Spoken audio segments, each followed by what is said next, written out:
It's Jim Check with Kelowna Now. I'm here with your Need to Know. I have with me on the phone Ian Burns, our managing editor, and we're going to go through today's, top stories, the things that matter to you. The big one, the BC NDP have the majority they were looking for. So they pledged to deliver for the people, though, according to David Eby. Any thoughts on that, Ian? It's still a little bit provisional because they're going to be those judicial recounts in Kelowna Centre, Surrey Guildford. Quite an achievement from Loyal Wooldridge there. Yeah, because how many seats is Loyal short now? Votes, I think it's 38. Yeah, 35 or 38. Very tight, right? So they have 47 seats in the 93-seat legislature. They do have to name a speaker, though. They said it sounds like they're going to pick a speaker out of their own group, though. So that should make things interesting as well, right? So the parties will have to work with each other to really pass any legislation if that's the case. Yeah, well, I hope Eby's going to tell us a bit more about it when he speaks soon. That's probably what it's going to be about, how he's actually going to make this work. He's speaking in the next half hour. That's right. Saskatchewan, Scott Moe, 5th straight majority. They had projected the NDP to win that race. Yeah, I saw one was actually projected a bit of a landslide for the NDP, but not to be. Yeah, Scott Moe's a fairly popular guy, though, right? With not paying the carbon tax and all that, right? So a man of the people, some say. Yeah, but it's actually quite similar to the story in BC. There's a very stark rural-urban divide, isn't there, in Saskatchewan? So the cities tend to go NDP, and then everybody else goes for Big Scott. So the leader of the Bloc Québécois has given the Liberals, basically he's going to give them their walking papers. That's according to him anyway, right? We've got a little tweet that you put together on Kelowna Now for he's basically read the riot act to the Liberals. They didn't meet the deadline. Let's play that video. Our party position is exactly what we said 5 weeks ago. The government was invited to pass into laws two bills that came from the Bloc Québécois, but were approved and supported by all parties in the parliament.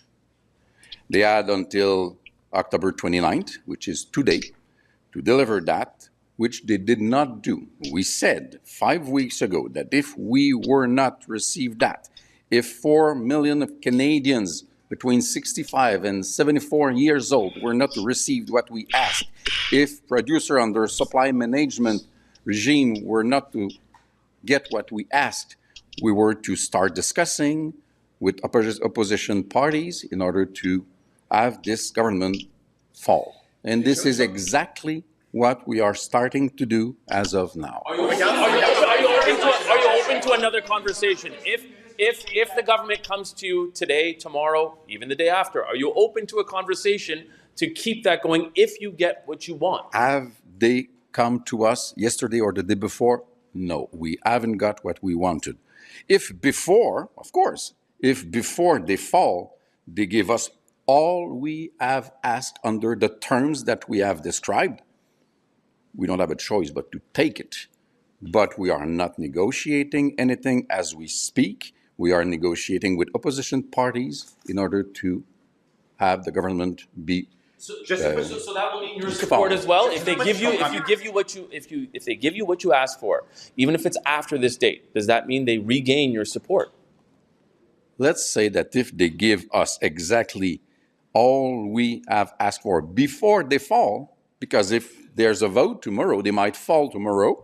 We will look into it and we will be coherent with all what we have said so far. We want precisely what is in Bill 3. C319 and in Bill C282.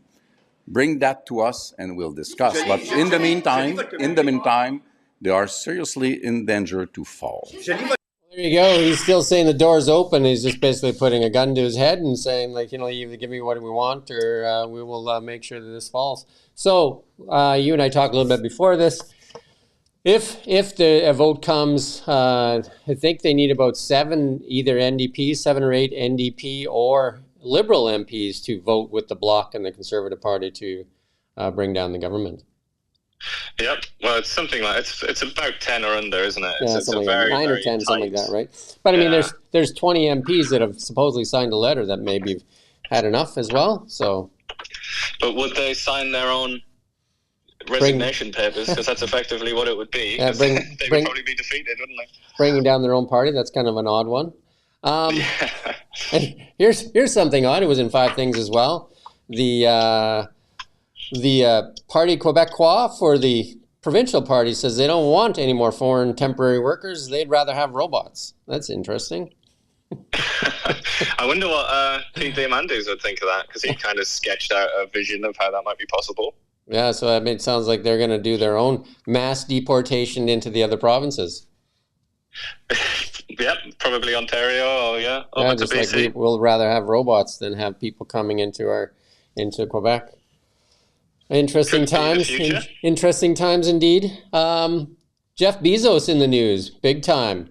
Jeff Bezos didn't allow his editorial board, I think 5 of them quit because of it, didn't allow their editorial board to do a endorsement of Kamala Harris. And he said they will no longer be doing endorsements for any presidential candidates because his reasoning is that there's such a lack of distrust in media now that he said that, they've kind of done their own thing and he doesn't want to be part of it anymore. He wants to start building trust back in media. So he won't be doing any more endorsements. Any thoughts on that?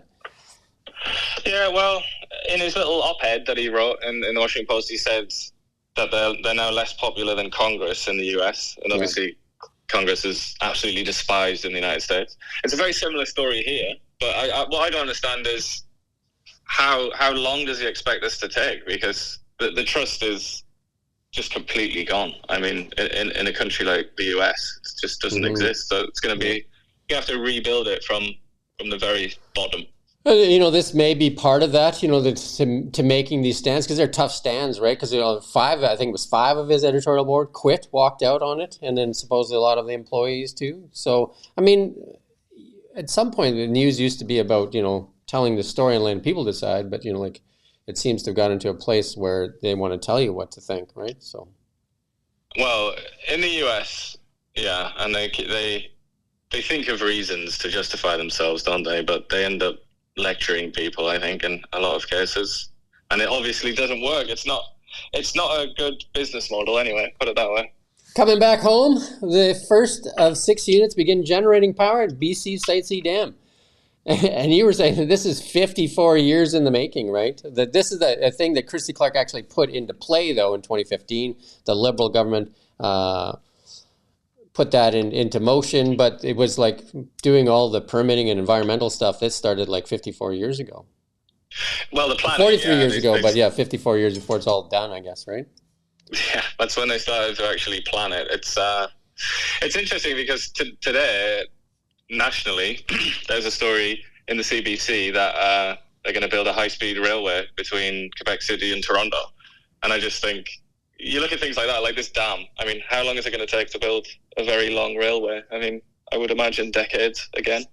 Yeah, and when you see things like the robo-taxi that was unveiled in Tesla's Investor Day, wouldn't something like that kind of like negate the need for high-speed trains and all that kind of stuff, where you have all this stuff that can move at, when you have this autonomous vehicles moving about? You would think so, wouldn't you? Yeah, but I suppose there's also the question of cargo, isn't there? I think for sure.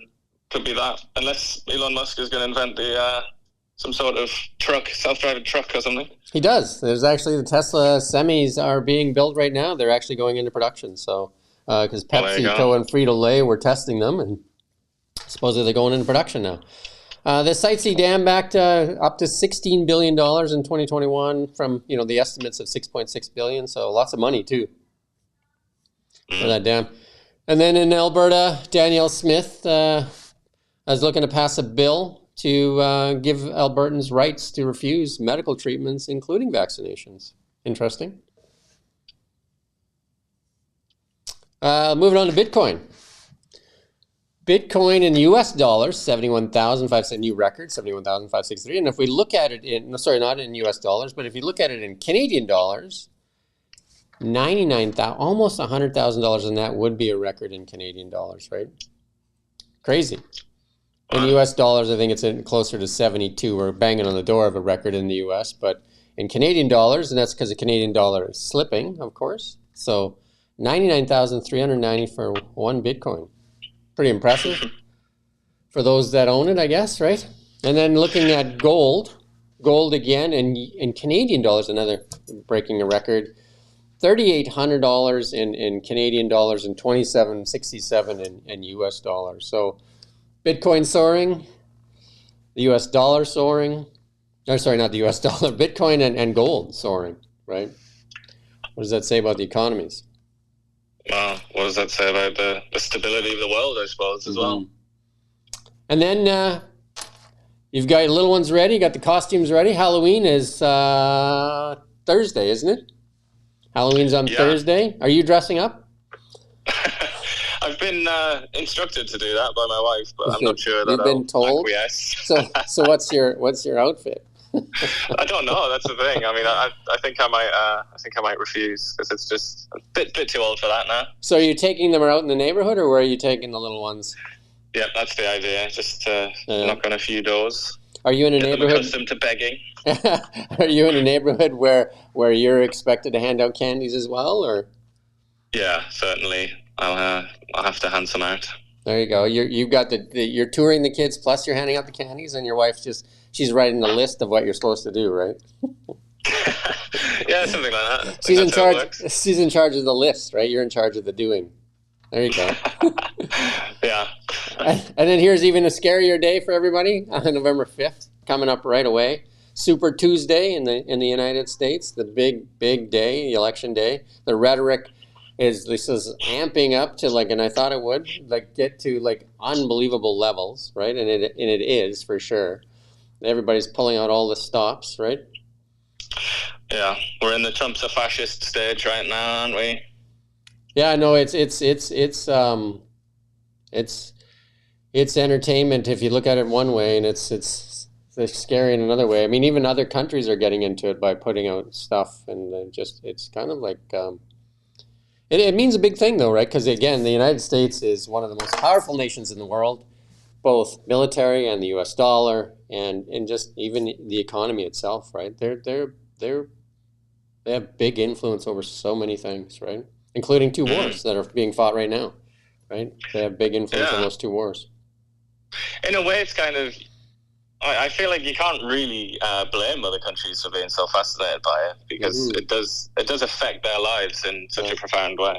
It'd be interesting to see, because according to Donald Trump, he has said that once he's elected, so November 6th, he said the war is over on November 6th. He said even before he hits I don't know if it's November 6th, he said even before he takes the oath of office, which doesn't happen until January, that he will end the Ukraine war.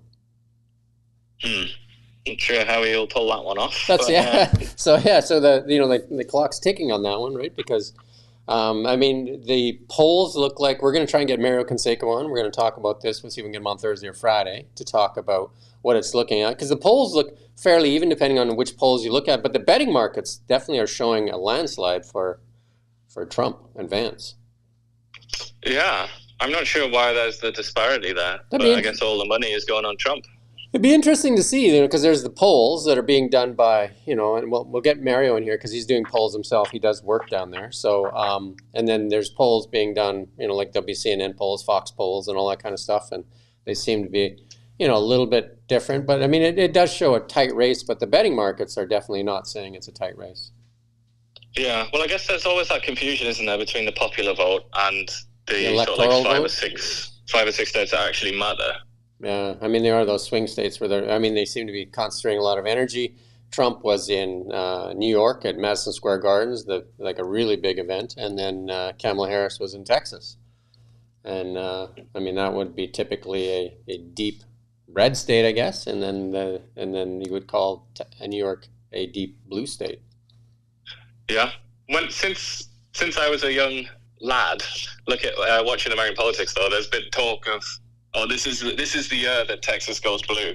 So I think deep down that's like the deepest fantasy of the Democratic Party is that they'll flip Texas, but it doesn't look like it's going to happen this year. And an interesting one that I saw in the news, Mayor Eric Adams, because New York City is a sanctuary city, and and Texas Governor Greg Abbott was shipping by flying and busing illegal immigrants into New York City, and then Adams called that a bunch of things, and he said it was terrible. But yeah, he's actually sending them back now. They're actually putting them on planes and buses and sending them back to Texas.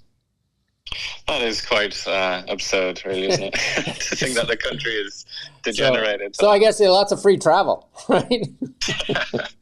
But it's just so it's so petty, isn't it? It's such a childish way to do politics. But seems odd. Unfortunately, that's where we are. It seems odd. And then in our last thing, I don't have it there for Rommel, but we can take that slide down. Grok. I noticed this morning, Grok, you can now, that's Twitter's AI bot. You can now upload images and it evaluates images as well. So, and I just noticed I just got an update on my ChatGPT too. I haven't looked at what the update is, but AI continues to move forward, and looks like Quebec is going to bet big on that, right? But they're saying they just want robots to come work there instead of migrants. So, there you go. But can Grok pick fruit? I wonder. Can Grok pick fruit? You know what? Who can pick mushrooms? Though, is we had that company at the AI summit there, Forage, and they can pick mushrooms. That's right. Yeah. We're gonna wait for the story on Kelowna Now, where David Eby is gonna speak probably in the next 15, 20 minutes, and then Rustad was holding a news conference today too, wasn't he? Yeah, I think that one might be later actually. Yeah. So we'll hear what they have to say. I think Rustad, I did see the press communication out from him saying that he does concede the election and agree with the results. So there you go. Yep, and his campaign manager also tweeted saying that he was at the count, I think in Surrey, one of those Surrey ridings, and he was full of compliments for Elections BC. So that is quite a positive sign, I suppose. Yeah, we should look to get Loyal in, because Loyal, I mean, it may still go his way. There's only a few votes difference there, so we'll wait to see that recount, because there's 2 recounts to happen. So and there you can see there's our traffic report there. If you see traffic moving quite well in Kelowna on Highway 97 there, down our corridor. Or if you want to call that Harvey, whatever you want to call it. Beautiful day in the Okanagan. Anything you want to add there, Ian, or we're going to let these fine people go? Let them go about their day. There you go. You can subscribe to Kelowna Now. We have a newsletter that goes out every day, 365. You do that up every morning, do you not, Ian? I do indeed, yeah. There you go. 365, 7 days a week by 7 a.m. And then we also have a YouTube channel, which you're watching us on likely right now. And we also have an X channel and a TikTok channel. And so you subscribe or like and follow all these different channels to kind of help us get the message out, the word out. And we always love your feedback too. Look, I'm not wearing a hat or...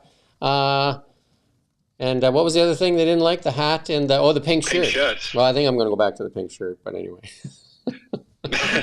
But I guess you could say we're listening. How's that? We're listening. Just like David Eby, you're listening. There you go. Adapt. There you go.